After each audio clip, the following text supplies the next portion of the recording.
வந்திருக்கும் இளம் சாதனையாளர்களுக்கும் அவங்களுடைய பெற்றோர்களுக்கும்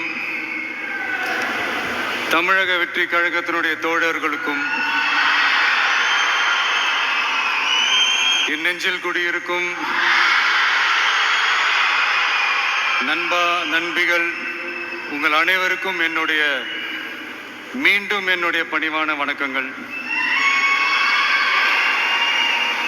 நான் இன்னைக்கு எதுவும் பேச வேணான்னு தான் நினைச்சேன். பட் ஒரு முக்கியமான ஒரு விஷயத்தை பத்தி இன்னைக்கு நான் பேசலைன்னா அது அவ்வளவு கரெக்டா இருக்காதுன்னு எனக்கு தோணுச்சு. அதான் அது என்னவா இருக்கும்ன்றது நீங்களே கெஸ் பண்ணியிருப்பீங்க. எஸ், நீட்டை பத்தி தான்.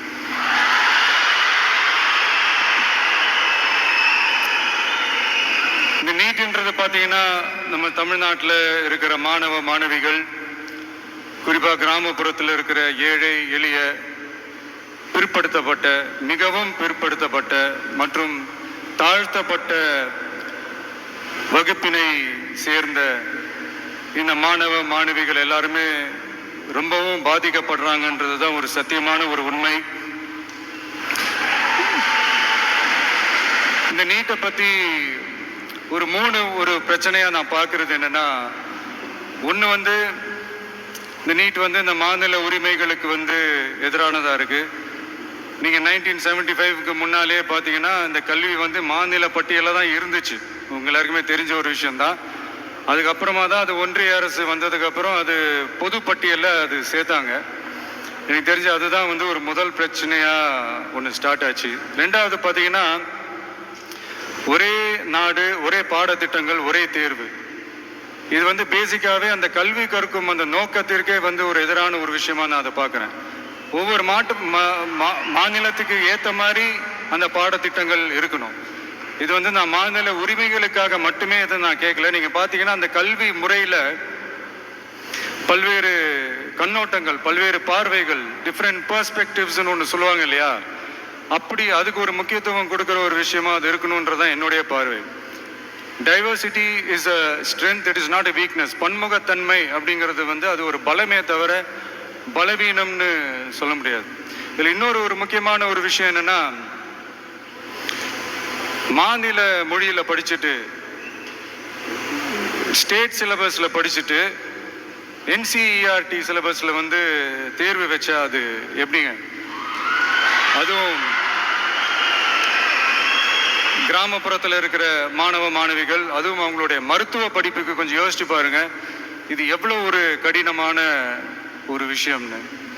மூணாவது நான் பார்க்குற ஒரு பிரச்சனை என்னன்னா, போன மே மாதம் 5ஆம் தேதி அந்த நீட் எக்ஸாம்லாம் நடந்துச்சு. அதில் சில குளறுபடிகள்லாம் நடந்ததா நம்ம நிறைய அந்த செய்திகள்லாம் பார்த்தோம், படித்தோம் இல்லையா.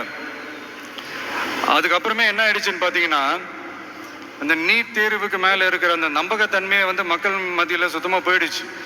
இனிமேல் நாடு முழுக்க அந்த நீட் தேர்வே தேவையில்லை அப்படிங்கிறத இந்த செய்திகள் மூலிமா நாம் எல்லாருமே புரிஞ்சுக்கிட்ட ஒரு விஷயம்.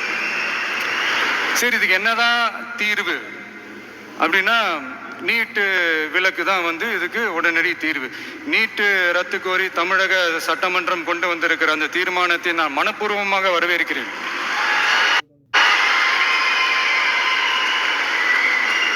இதுக்கு அந்த ஒன்றிய அரசு அந்த காலதாமதம்லாம் எதுவும் செய்யாம தமிழ்நாட்டு மக்கள் அவங்களுடைய உணர்வுகளுக்கு மதிப்பு கொடுத்து இதை சீக்கிரமாவே இதை சால்வ் பண்ணணும் அப்படின்றதான் இங்க நான் கேட்டுக்கிறேன். சரி, ஓகே, இதுக்கு நிரந்தர தீர்வு தான் என்ன அப்படின்னா, அந்த கல்வி பொது பட்டியலிருந்து மாநில பட்டியலுக்கு கொண்டு வரணும். ஒருவேளை அதுல ஏதாவது சிக்கல்கள் இருக்கு அப்படின்னா ஒரு இடைக்கால தீர்வா இந்த இந்திய அரசியலமைப்பு சட்டத்தை திருத்தி ஒரு ஸ்பெஷல் கன்கரண்ட் லிஸ்ட், சிறப்பு பொது பட்டியல் அப்படின்னு ஒண்ணு உருவாக்கி அதுல கல்வி மற்றும் சுகாதாரத்தை அதுல சேர்க்கணும்.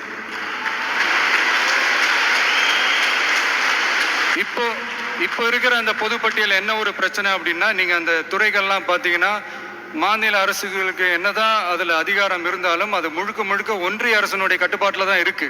அதனால மாநில அரசுகளுக்கு அந்த முழு சுதந்திரத்தை அது தரப்பட வேண்டும் அப்படின்றதான் இங்க என்னுடைய தாழ்மையான ஒரு வேண்டுகோள்.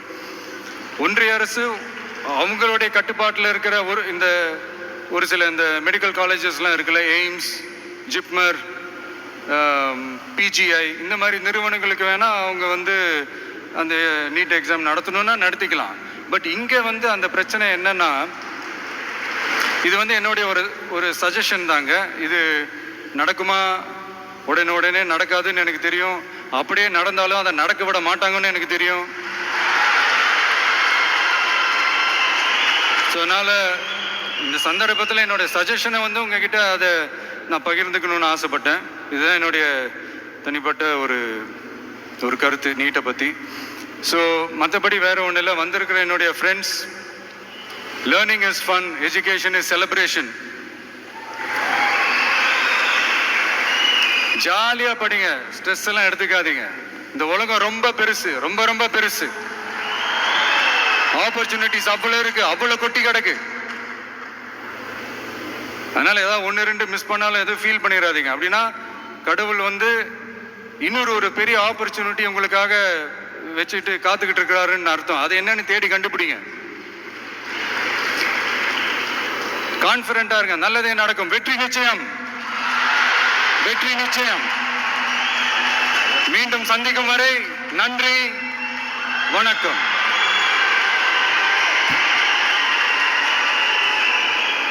ரொம்ப அழகான விஷயங்களை எங்கள் கூட பகிர்ந்த நம்மளுடைய தமிழக வெற்றி கழகத்தின் தலைவர் அவர்களுக்கு எங்களுடைய நெஞ்சார்ந்த வாழ்த்துக்கள்.